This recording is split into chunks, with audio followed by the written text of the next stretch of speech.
Shalom Bapak Ibu Saudara, salam sehat buat kita semua, dimanapun kalian berada saat ini. Kembali malam hari ini di dalam program Healthy Life bersama dengan Bapak Yohanes Sunardi. Kiranya kita semua diberkati lewat apa yang dia sampaikan malam hari ini, lewat setiap pengetahuan-pengetahuan mengenai kesehatan, mengenai gizi. Biarlah kita semua boleh bersama-sama menikmati pesan-pesan dari hamba Tuhan satu ini, di mana kita akan diperlengkapi, kita akan disemangati, sehingga sesuatu yang kita belum pernah mengerti, sesuatu yang kita belum pernah tahu, kita akan boleh mengerti. Ada sesuatu yang baru yang kita akan terima malam hari ini. Pastikan semua kita diberkati. Shalom, shalom, shalom.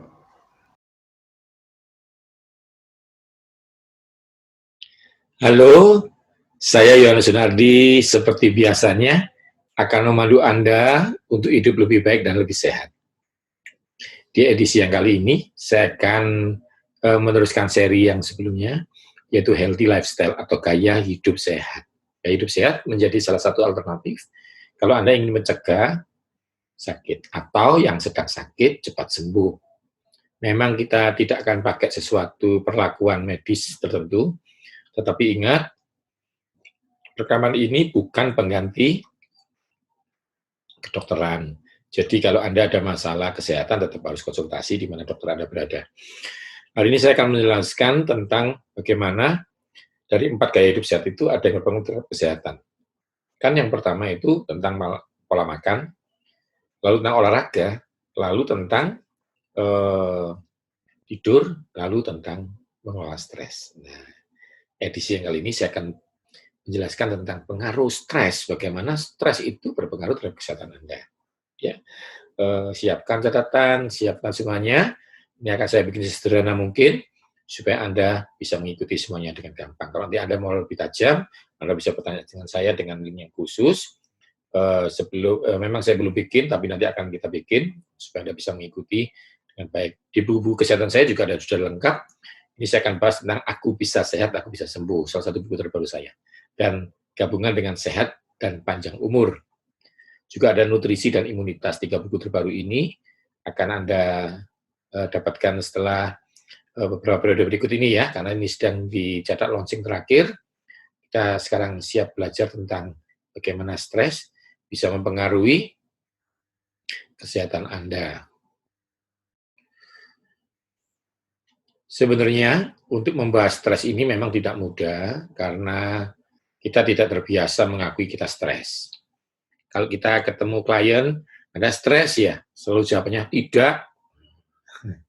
Ya, karena saya bergurau. Orang yang mengaku tidak stres, biasanya stresnya stadium 4. Ya, itu hanya guruan ya. Tapi intinya satu, Anda harus tahu ini semuanya. Anda harus tahu Anda sedang stres, sehingga Anda bisa mengelolanya. Dan Anda akan terkejut setelah mengikuti video pendek ini, bahwa stres sangat berpengaruh terhadap kesehatan Anda. Kalau kita belajar dalam agama, Tuhan sendiri bilang, jangan kamu khawatir. Bahkan kekhawatiranmu katanya tidak menambah sesuatu apapun dalam hidupmu. Bahkan kadang-kadang ada juga ayat yang mengatakan, hari ini, besok-besok. Jadi kekhawatiran hari ini tidak perlu membuat kau merasa habis, karena besok ada lagi. Gitu. Tapi ininya satu, Tuhan baik dan selalu menolong Anda. Nah, hari ini saya akan bahas ini, teori ini secara sainsnya. Oke. Anda siap belajar? Sebelum saya ngomong soal sains, saya sedikit ngomong soal kata-kata bijak yang disampaikan dalam Alkitab ini. Karena amarah membunuh orang bodoh dan kecemburuan membunuh orang naif. Ya, ini Ayub ya. Semua agama apapun tahu siapa Ayub, orang yang dicobai setan dengan izin ujian dari Tuhan. Dalam arti saat engkau dicobai setan, sebenarnya itu adalah sesi ujian dari Tuhan. Nah, sesi Tuhan ingin Anda lulus, setan ingin Anda jatuh.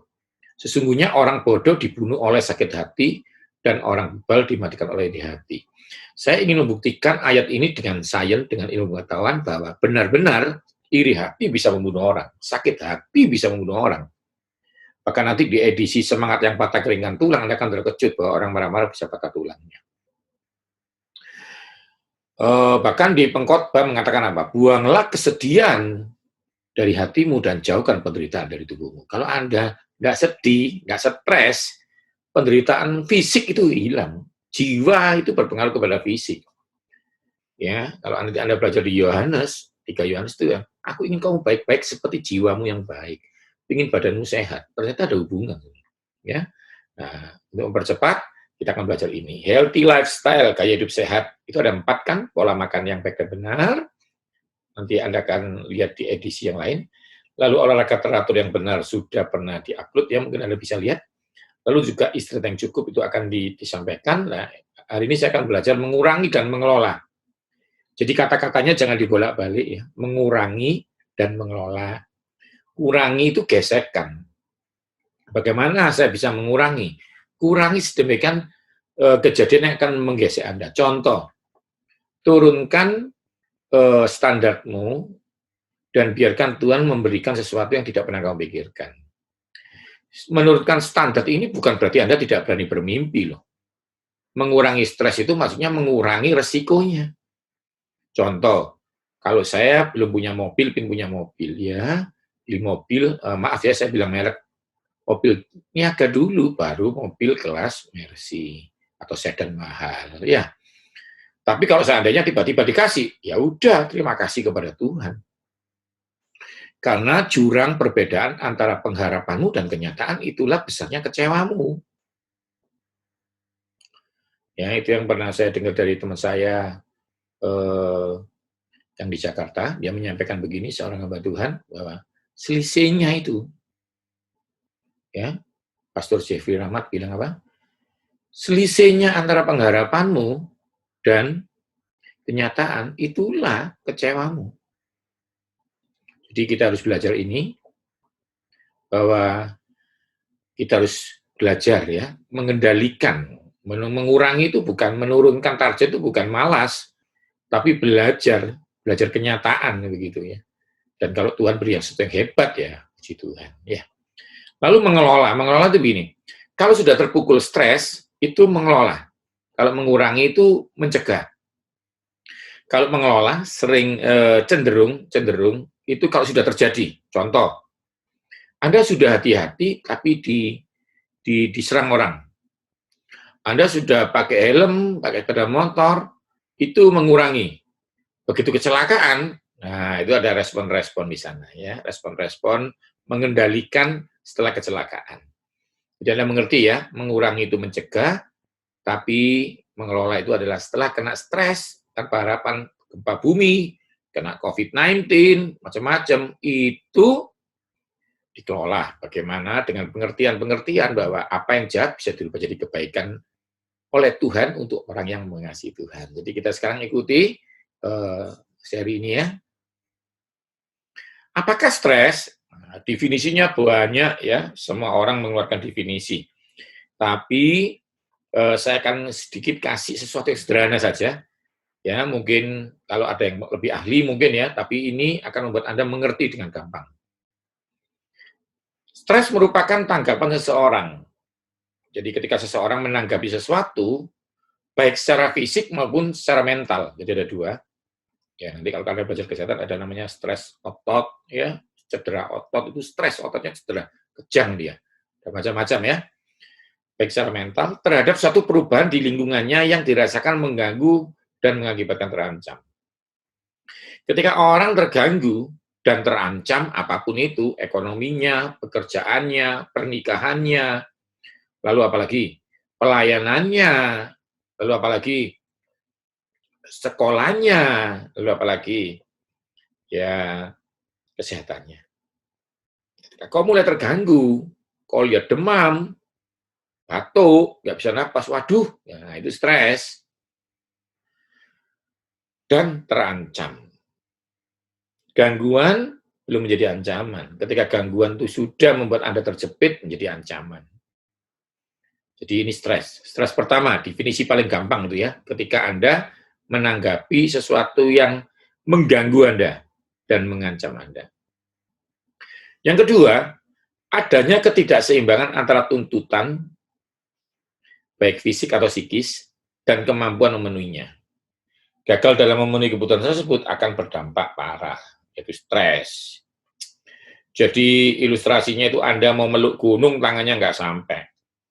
Mau seneng sama orang, orangnya terlalu tinggi.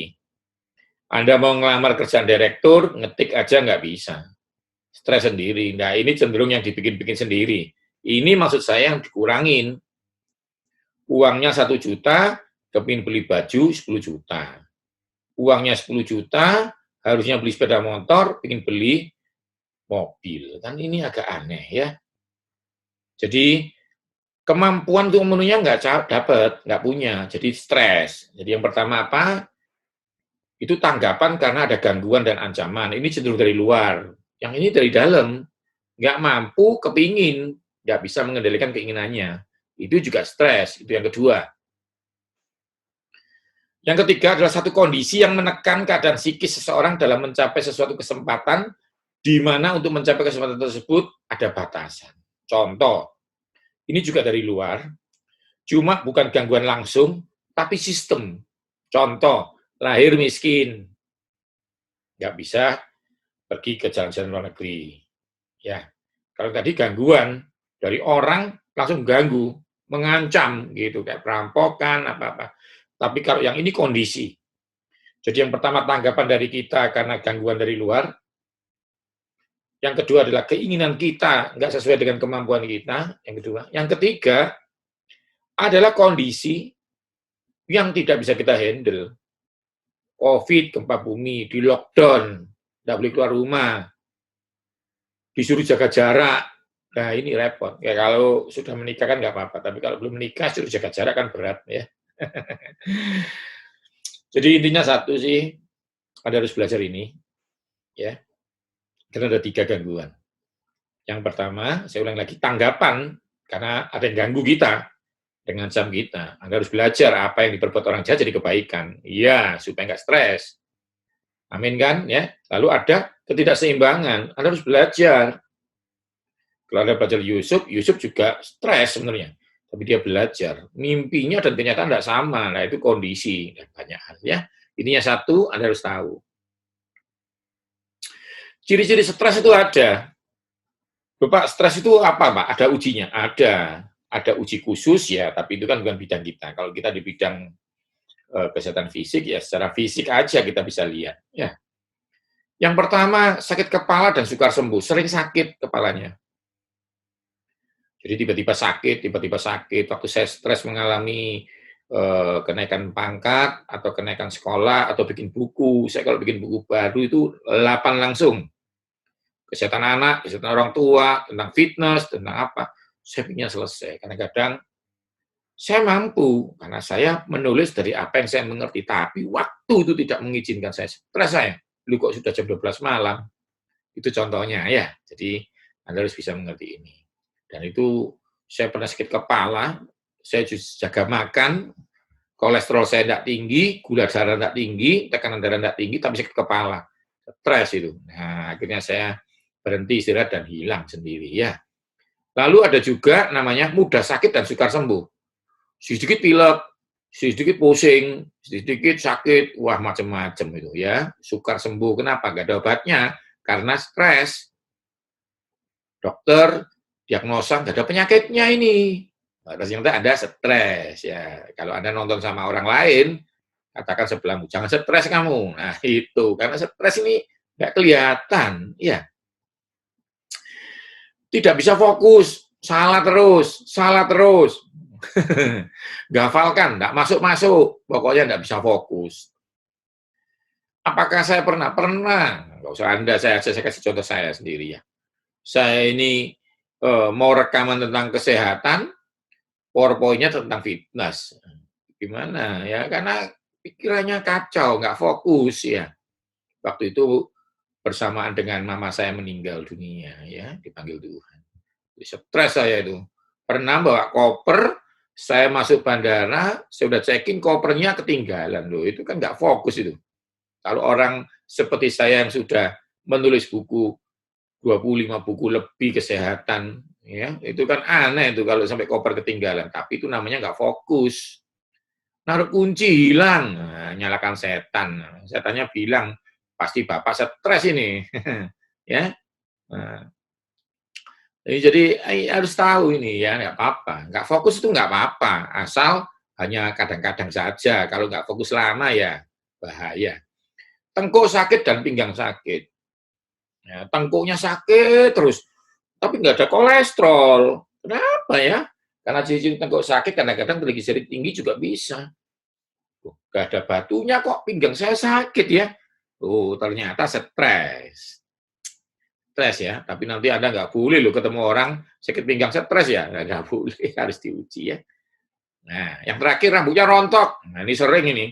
Enggak, Pak, saya rontoknya kurang vitamin. Oh, nah, itu berarti dia stres itu. Stres dan kurang vitamin.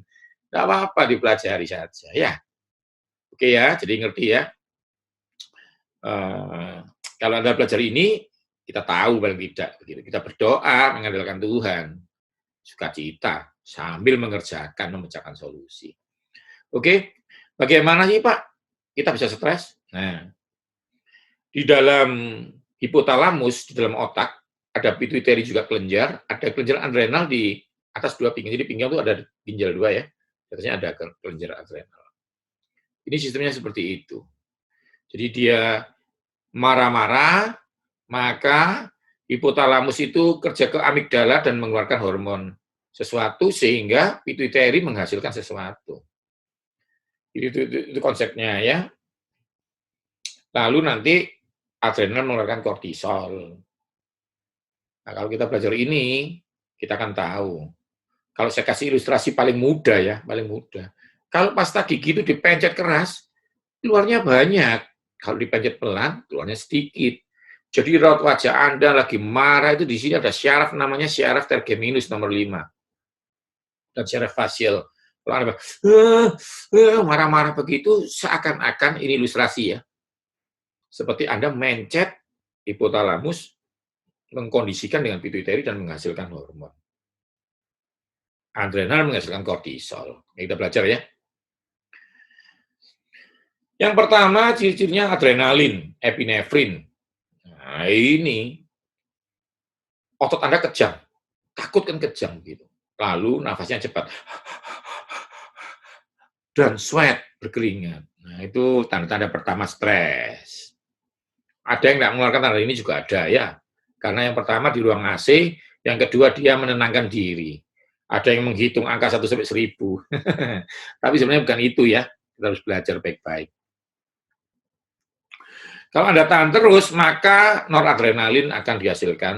Dan ini lebih tingkatannya, atau dikenal norepinefrin, glukokortikoid, dan mineralokortikoid. Ya, ini mendetakkan detak jantung. Mulai detak jantungnya naik, berkeringat. Nah, tadi yang pertama, belum saya jelaskan tuh fight or flight.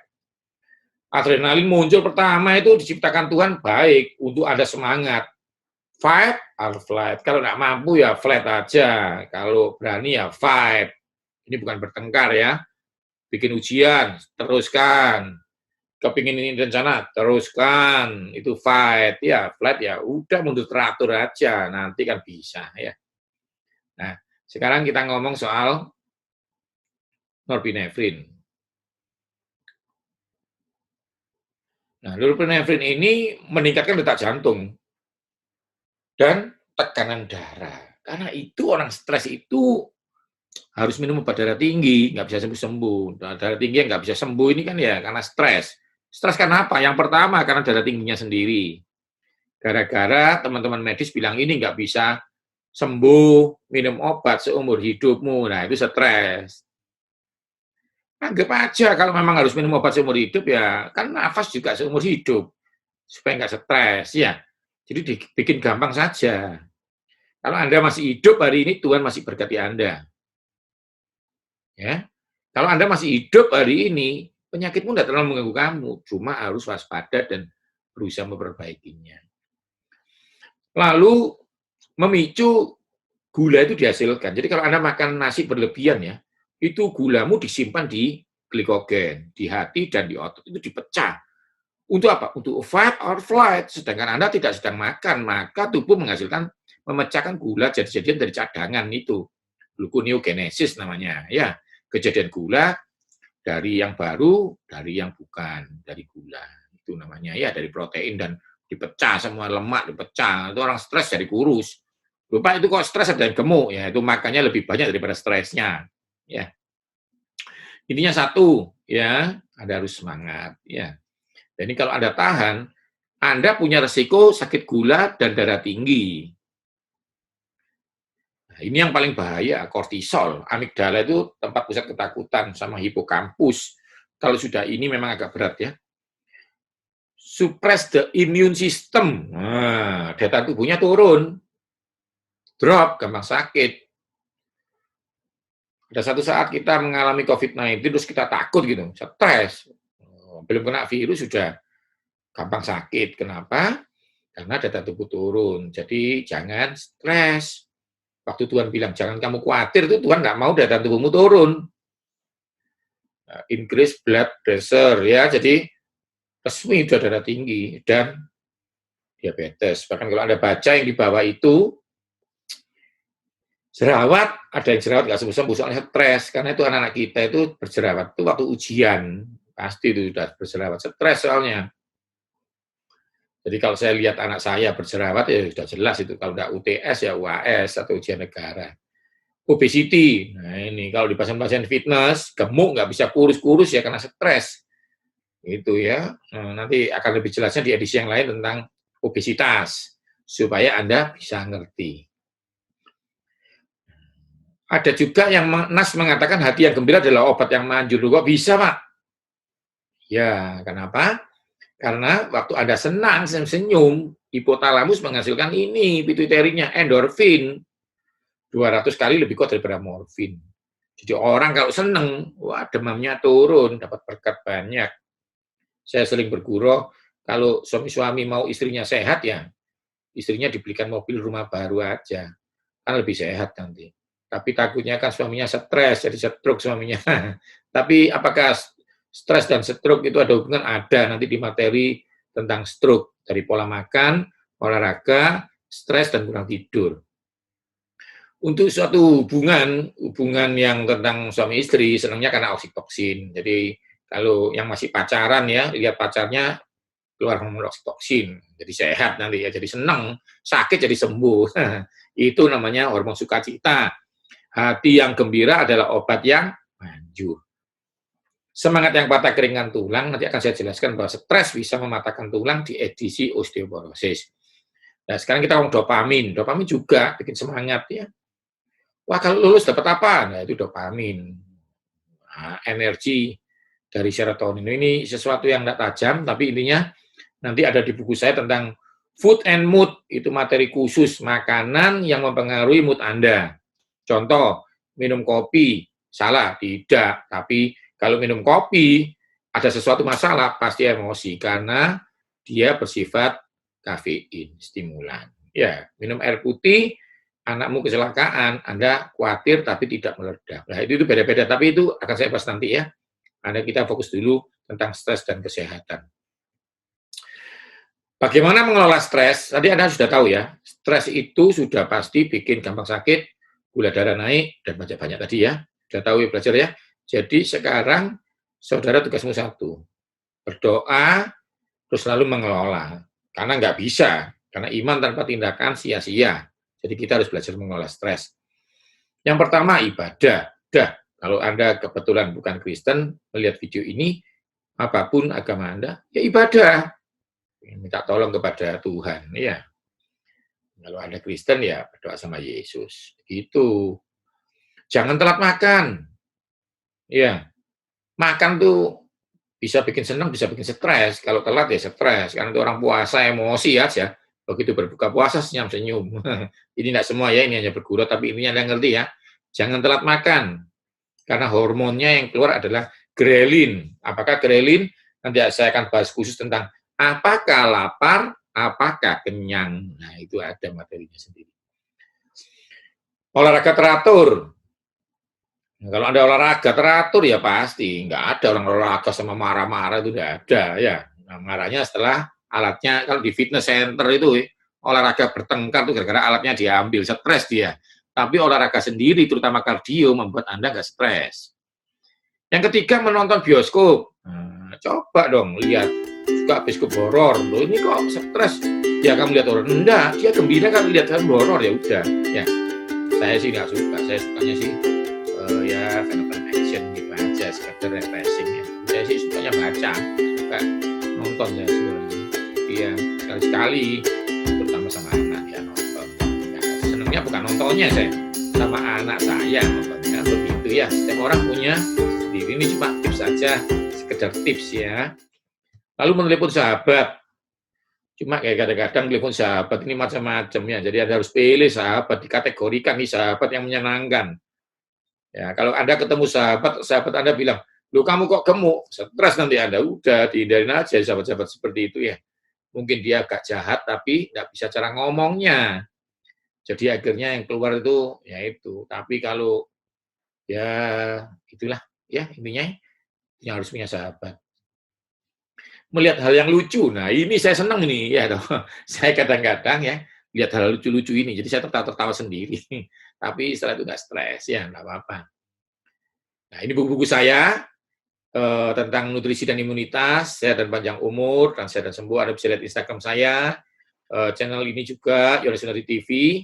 Saya harapkan Anda diberkati dengan edisi kali ini, yaitu saudara semuanya, sahabat sehat, dimanapun Anda berada, ingat jangan stres ya.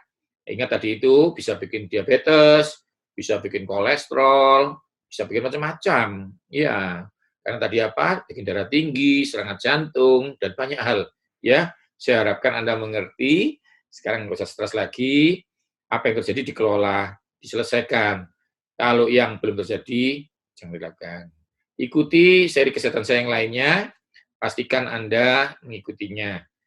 Salam sehat dari saya, Yohanes Sunardi.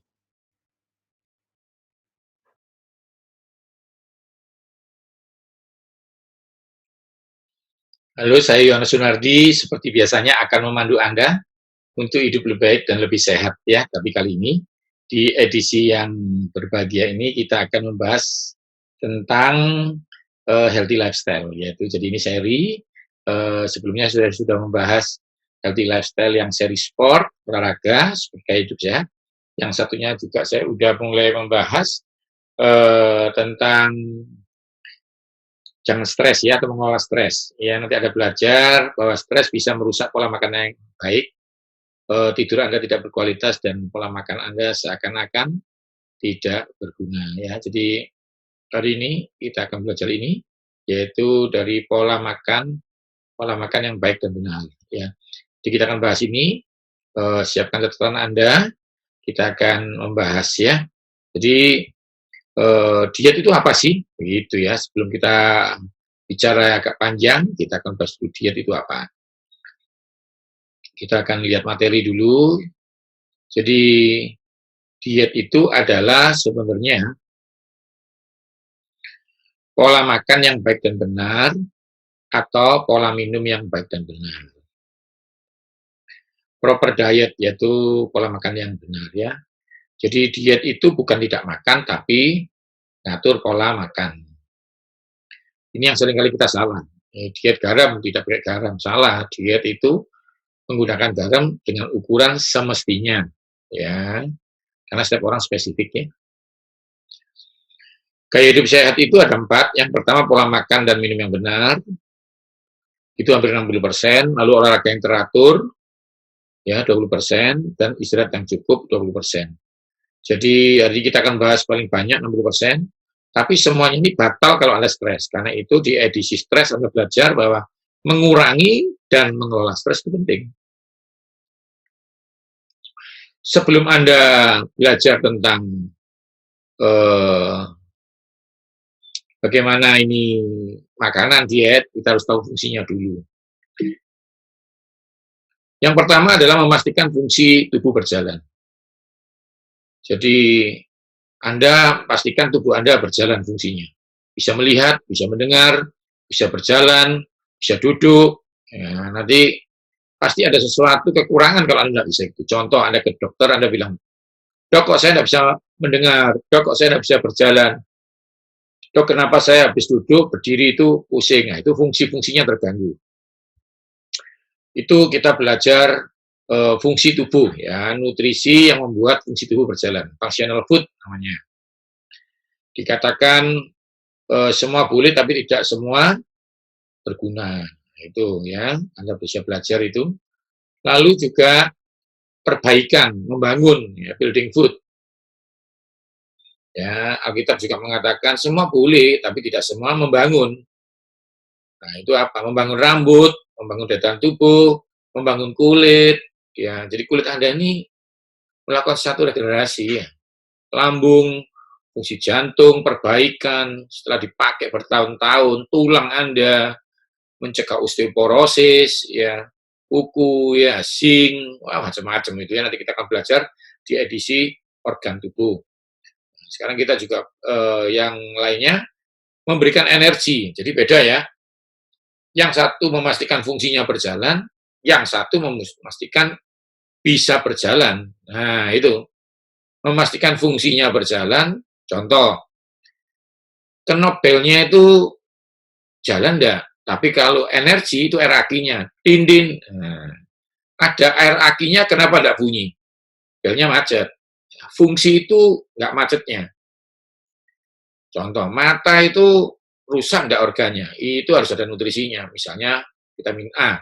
Tapi untuk melihat, bukan pakai vitamin A. Vitamin A itu untuk matanya. Tapi untuk melihatnya pakai energi, gula namanya. Karena itu kalau kurang gula, pusing, lihatnya kabur. Anda mengerti ini ya? Seringkali orang nggak mengerti ini, sehingga akhirnya nggak tahu. Lalu menjaga daya tahan. Ini orang bingung, antara energi dan daya tahan, itu sangat berbeda. Kekuatan itu dari energi. Dapat energi, jadi kuat. Dan nanti kekuatannya dihitung. Namanya power. Tapi power itu bukan endurance.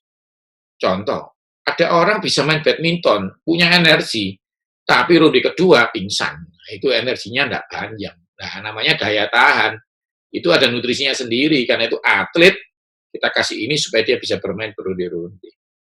Kalau Anda mengerti ini, maka Anda dari pagi sampai malam masih fit. Mencegah dehidrasi. Ya, dehidrasi ini yang paling berbahaya sebenarnya ketika Anda kekurangan cairan. Kekurangan cairan kenapa kok bisa sampai meninggal? Karena di dalam cairan itu ada apa? Ya itu yang harus dibahas. Yang pertama, tiamin, pirofosfat misalnya. Itu anti kram. Nah, kalau Anda hilang cairannya yang mengandung tiamin, ya ada kram.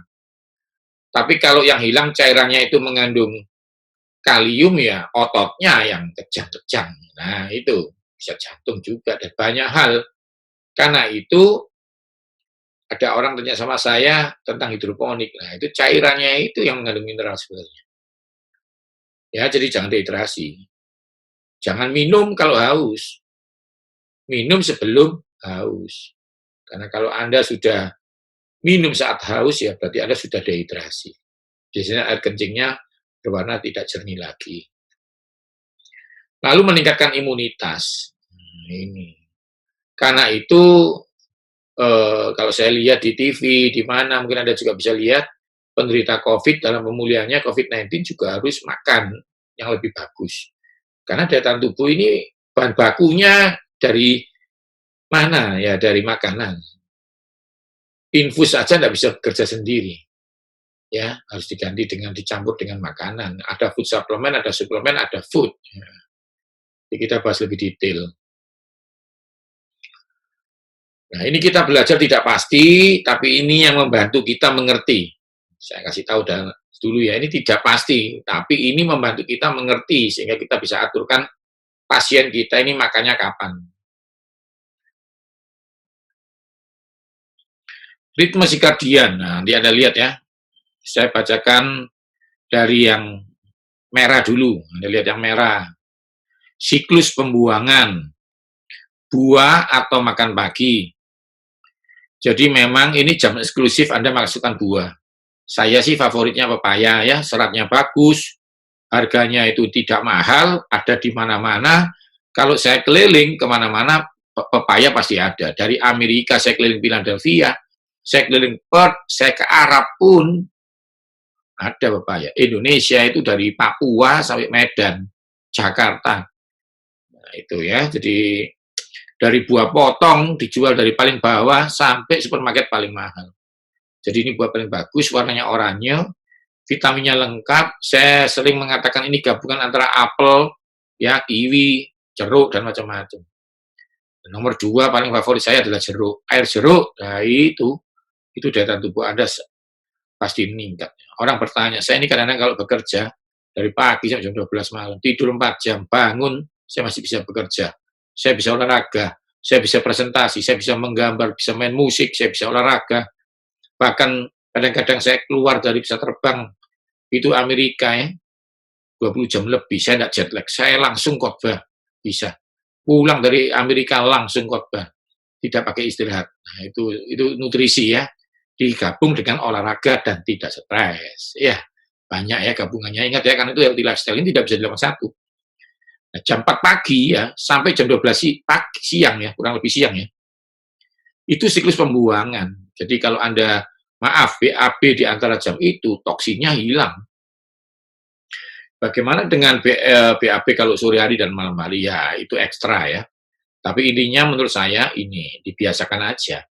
Jadi seringkali memang faktor kebiasaan juga pengaruh ya, faktor psikis gitu ya. BAB, nanti akan saya bahas bagaimana BAB itu ya, karena ini ada penyakitnya sendiri ya. Oke, jadi makan pagi paling bagus jam itu. Pak, makan pagi paling bagus jam berapa? Menurut saya pribadi ya, 5:30 itu ya, sampai jam 8. Kalau di atas itu sih, menurut saya telat ya. Menurut saya telat. Oke. Lalu siklus kedua adalah siklus pencernaan. Jam 12 siang sampai jam 20 malam. Itu makan siang dan makan malam. Ya, jam 12 sampai jam 2, lalu jam 4, jam 5 Anda bisa snack, lalu Anda ya terakhir makan jam 6, jam 8 lah ya. Itu. Nanti kalau biasa memang kalau kerja ya di atas jam 12 malam ya saya makan sedikit lagi ya. Karena kadang-kadang butuh energi. Ingat ya, Anda tidak usah ekstrim, Anda yang tahu. Nah, kalau Anda tidak bekerja sampai jam 11 malam Anda makan ya pasti gemuk ya. Ingat ya, digabung olahraga dan banyak hal. Jadi tidak bisa kita bahas satu persatu. Itu jam pencernaan, ya, dicerna gitu ya. Jadi Anda ya makan yang bagus, protein banyak, karbohidratnya tidak usah banyak. Apalagi kalau berani berjajan yang enak-enak ya, ya nasinya dikurangin. Nanti kita belajar di komposisi itu ya. Lalu Anda lihat jam 20 malam sampai jam 4 pagi itu jamnya tidur, karena apa? Itu jam penyerapan. Ingat ya, ini tidak pasti, tapi ini membantu kita mengatur. Kadang-kadang perangkat itu tidak pasti, tapi membantu kita mempermudah. Jadi jangan ekstrim. Pak, saya kalau pindah negara kan, ya itu nanti diatur sendiri. Ini ngomong harian, ya nanti itu kasus talk show aja. Anda tanyakan sama saya. Karena saya ini juga keliling. Saya ini bisa ngajar di Amerika, bisa ngajar di Indonesia. Tapi saya sehat. Kenapa? Karena saya ngatur, tidak ekstrim. Nah, beberapa pengajar memang ekstrim, ya karena tidak pernah keliling. Ya, mohon maaf ini perkataan ini, tapi menurut saya seperti itu. Sehingga itu teman saya sendiri, ya dia ngajar makan kiwi di Papua, ya nggak bisa di Papua nggak ada kiwi, ya. Ya, jadi kalau mengajar itu bisa dilakukan dan fleksibel, karena Anda bukan dia, dia bukan Anda. Karena itu kalau Anda berani mengajar ya kasih kelonggaran. Ada yang shift-nya malam bagaimana? Nah itu harus diatur lagi. Ya diatur itu. Saya ini shift malam, saya kerja malam, kerja pagi, siang, semua. Tulis buku, ya ngajar, ya dan banyak hal lah. Oke, jadi saya ngomong ini kenapa? Supaya Anda tidak ekstrim.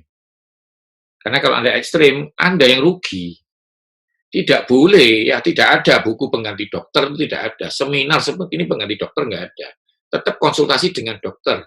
Dan nanti dengan gejala yang ada, beliau akan mengaturkan Anda. Atau nutrisionis di mana Anda berada. Saya hanya memberi pengarahan supaya Anda bisa melakukan sesuatu yang lebih baik daripada sebelumnya.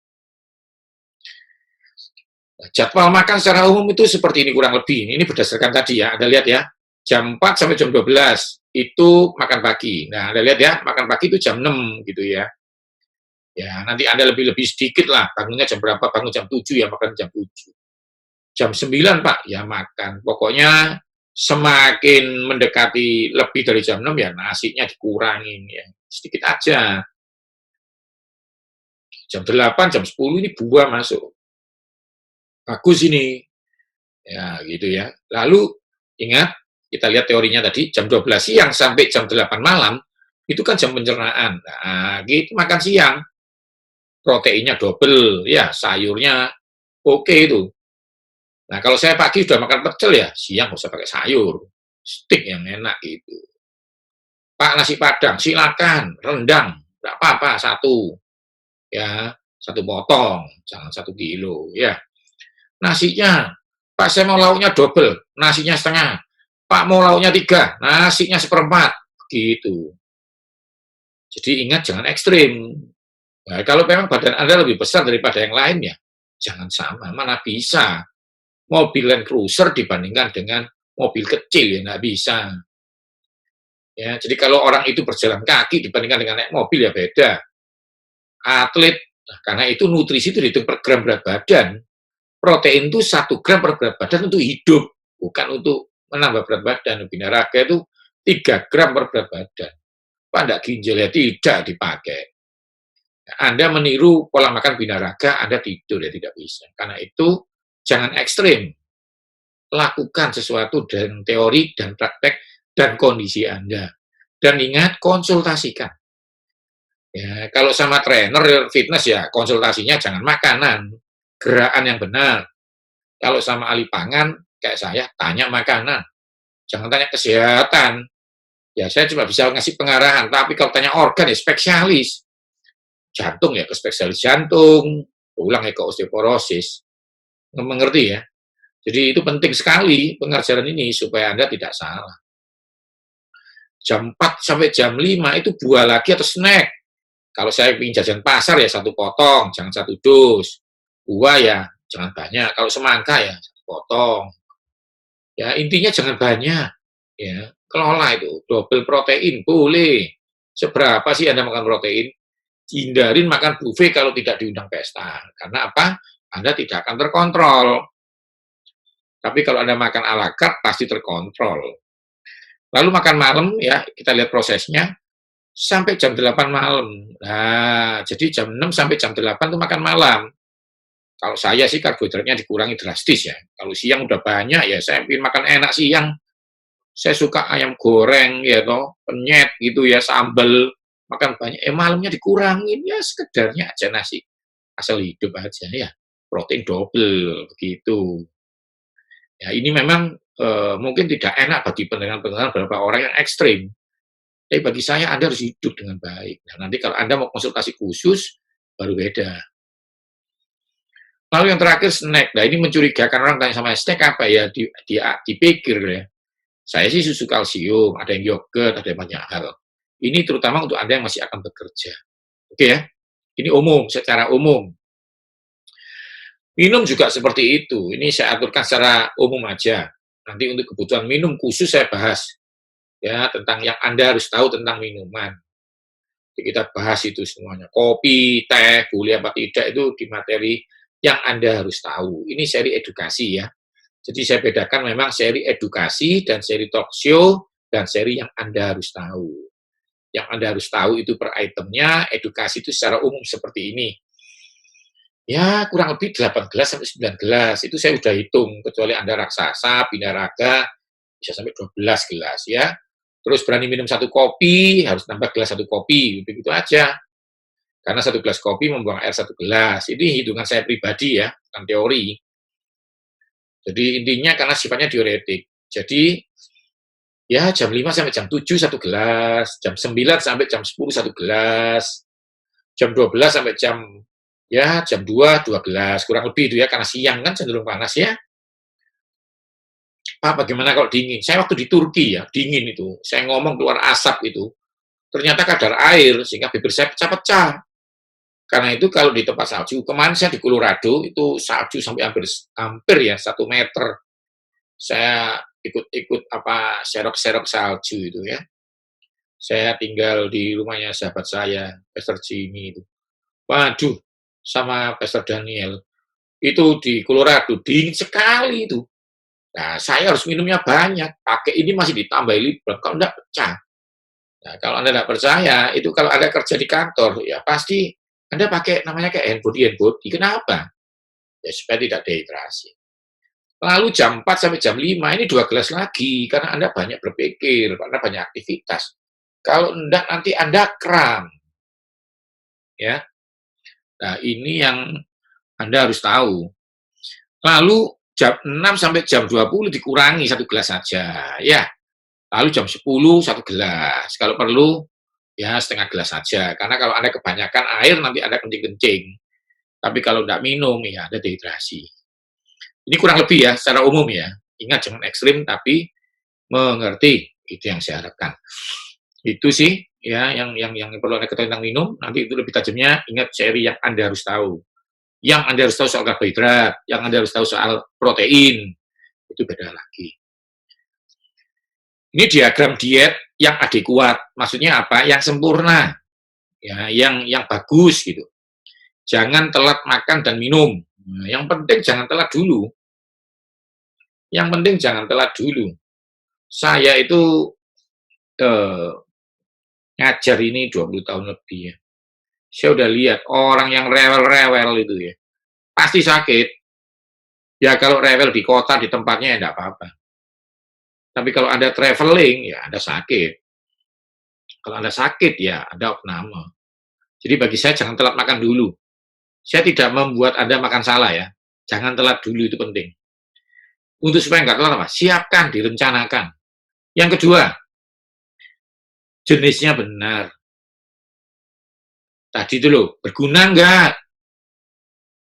Membangun tidak?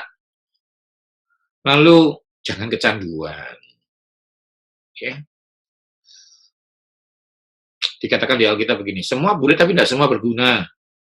Semua boleh tapi tidak semua membangun. Itu building food. Semua boleh tapi aku tidak mau diperhamba, tidak mau kecanduan. Minum kopi boleh, jangan kecanduan. Ya, saya juga minum kopi, tapi saya tidak minum juga tidak apa-apa. Saya pernah keluar kota, tidak minum seminggu tidak apa-apa. Memang kadang-kadang ada rasa yang hilang, ada, itu sudah pasti. Karena sifatnya dia kan ya, kecanduan, stimulan ya. Lalu jamnya benar. Ini ilmu saya.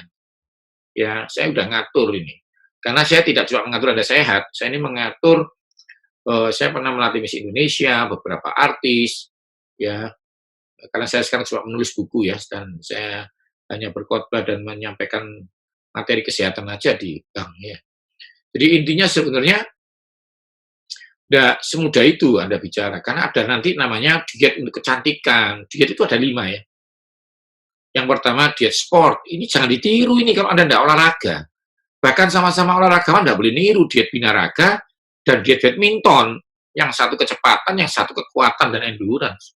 Binaraga saja ada dibagi 3 nanti. Harian, on season, mau tanding beda lagi nih di karantina. Yang satu tentang memelihara jaringan. Nah, jadi kalau Anda nggak ngerti ini, Anda tiru-tiru ya nggak bisa ya. Itu olahraga satu. Yang kedua, dia 2 nyawa. Ini khusus, ini harus dihitung. Kenapa? Dia punya bayi, lagi hamil. Apa yang dimakan dia harus dihitungkan untuk kebutuhan bayinya. Kedua, setelah dia menyusui, bagaimana bayinya dapat nutrisi, tapi mamanya kembali langsing. Ini agak sulit. Yang ketiga, harian. Nah, ini yang saya ajarkan yang harian aja. Pokoknya bisa hidup, bisa melihat, berpikir. Kalau Anda mau ekstra, contoh ini, anak Anda mau ujian, kasih stroberi 10, blenderkan jam 10 pagi atau jam 4 sore. Setiap hari selama ujian, itu asam elagik membantu berpikir. Ya, kacang di situ 1 genggam untuk membantu zinc-nya berpikir, magnesium. Tapi tidak bisa untuk harian, seperti itu. Lalu ada diet apa lagi? Diet medis. Ya, kalau diabetes sama kolesterol ya beda. Ya, sulfurnya bagus buat diabetes itu bawang merah, bawang putih, alisin untuk kolesterol. Ya, jadi ini harus paham ya. Nah, yang satu ekstra nih. Yang ekstra saya nggak bahas, ini untuk show, untuk artis ya. Beda itu. Ada penyanyi yang dia nari, bodinya harus bagus, dia harus lari-lari, dan macam-macam. Untuk main sinetron. Bagaimana saya harus six pack Pak dalam 3 bulan. Nah, itu diatur. Ini komposisinya banyak. Karena itu healthy lifestyle saya jelaskan semuanya. Karena apa? Tidak bisa terpisahkan. Seperti kata Tuhan Yesus. Yang satu dilakukan, yang satu jangan diabaikan. Lalu kita ngomong pagi itu apa sih? Ya, kalau ikan bebas dimakan pagi, siang, malam. Ya, kalau daging sapi paling bagus siang. Ya, kalau mau malam makan siang, makan malam daging sapi ya paginya ikan aja sama sayur. Ayam bebas ya dimakan pagi siang malam. Tapi leher dan kepalanya tidak boleh. Kalau Anda mau tanya kenapa, nanti Anda belajar. Yang Anda harus tahu tentang ayam. Nah, itu saya bahas sendiri nanti ya.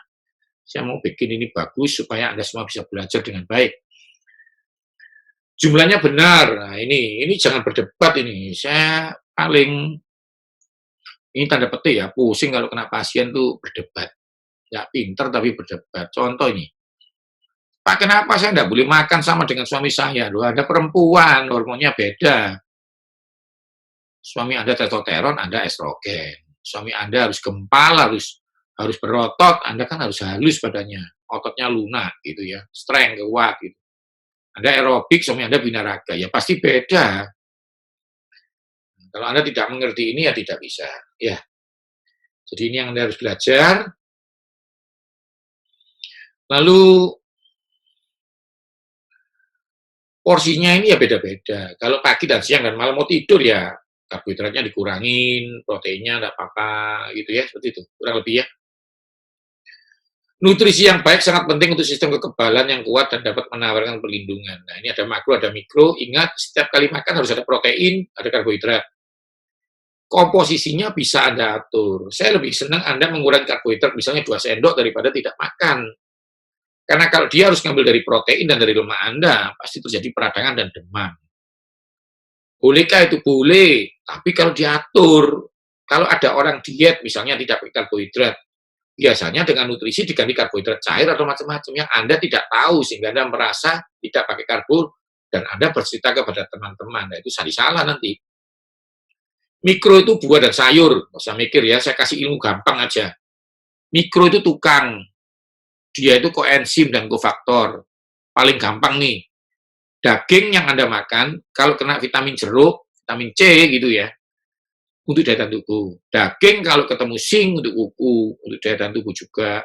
Daging kalau kena vitamin A, untuk daya tahan tubuh, nggak bisa kena virus. Jadi sebenarnya daging kalau ketemu boron, ketemu fosfor, bisa untuk rambut. Jadi intinya Anda nggak usah menghafalkan, tapi nanti kita belajar di fitokimia. Buah warna ini isinya apa? Vitamin ini untuk apa? Nah, itu yang Anda harus tahu tentang vitamin. Nanti ada serinya khusus. Tapi intinya setiap hari harus ada buah. Tadi kan sudah saya ajarin jamnya. Makan buah jam berapa?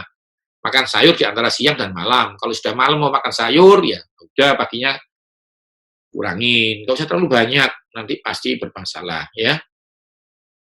Seperti bensin itu loh, bensin pasti lebih banyak daripada oli, air aki lebih sedikit lagi. Ya, jadi setiap roda tempat bensin, tempat aki isinya beda-beda dan jumlahnya beda-beda. Ini yang Anda harus tahu. Oke ya, kurang lebih. Jadi protein ini penting, tidak bisa dihindarkan. Pak, bagaimana dengan yang vegetarian, Pak? Saya nggak bisa bahas itu sekarang ya. Saya nggak mau bahas itu sekarang, nanti akan saya bahas tentang yang Anda harus tahu. Saya nggak mau berdebat, tapi intinya Anda harus tahu apa gunanya protein, baru nanti kita ngomong itu ya. Oke, ini kelas fitokimia. Ini sesuatu yang bukan gizi. Jadi gizi itu mikro dan makro, karbohidrat, protein, lemak itu makro, ya. Ini ya, lalu mikro itu apa? Vitamin dan mineral, buah dan sayur. Tapi ada zat lain, Tuhan ciptakan namanya fitokimia. Ini kelas-kelasnya, akan saya bahas khusus, ini fungsinya, bisa untuk kanker. Jadi apel itu mengandung vitamin A, mengandung vitamin B buat fungsi, tapi dia juga mengandung polifenol buat anti jantung. Nah itu apa? Mengatur tekanan darah. Bahkan anggur merah mengandung tiamin B1, tapi dia juga mengandung namanya polifenol, resveratrol untuk buka sumbatan stroke. Nah ini Anda bisa baca, dia punya daya tahan. Ini di buku-buku saya ada semua ini ya, di buku saya nutrisi dan imunitas dan aku bisa sembuh. Tapi nanti di channel YouTube ini akan saya bahas khusus. Lalu kombinasi sempurna. Ini saya akan agak percepat.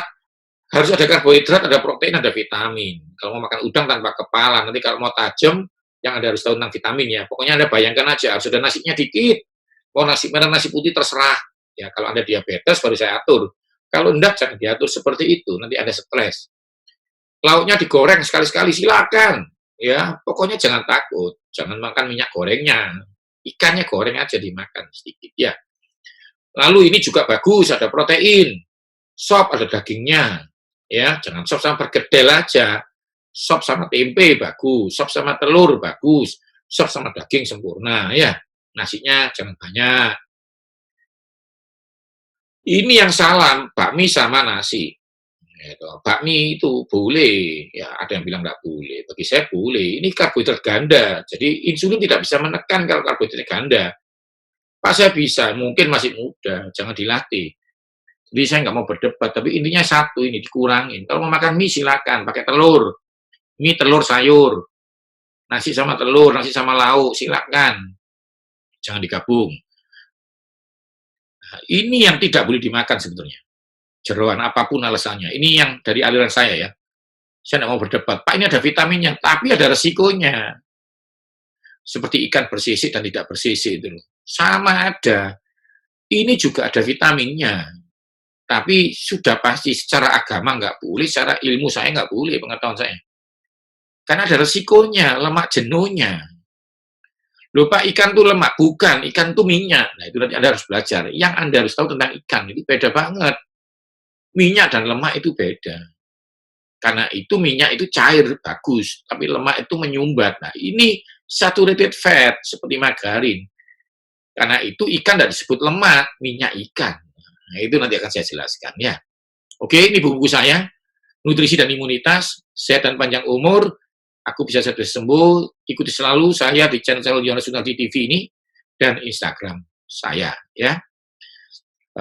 Jadi saya bersyukur kita bisa melakukan ini. Kita belajar, nggak usah ekstrim, ingat, nggak usah ekstrim. Tetap ini bukan pengganti dokter dan buku-buku Anda bukan pengganti dokter.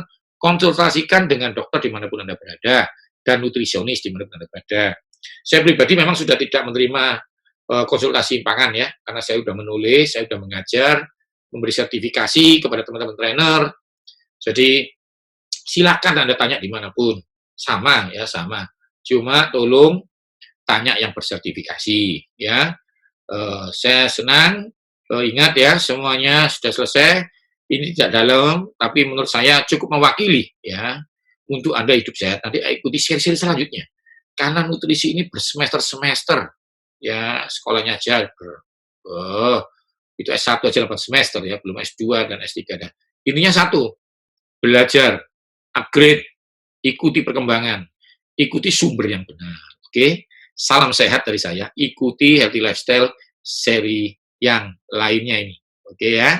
Salam sehat dari saya. Wow, saya percaya kita semua diberkati Tuhan lewat apa yang disampaikan Bapak Yohanes Sunardi tadi. Wow, sebuah pengetahuan baru buat kita semua.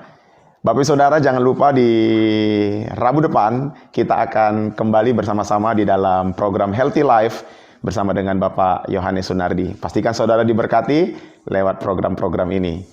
Keluarga sehat, gereja kuat. Keluarga sehat, anak-anak sehat, suami sehat, istri sehat, semua sehat. Dan kita semua bahagia. Tuhan Yesus berkati kita semua. Sampai jumpa kembali. Shalom.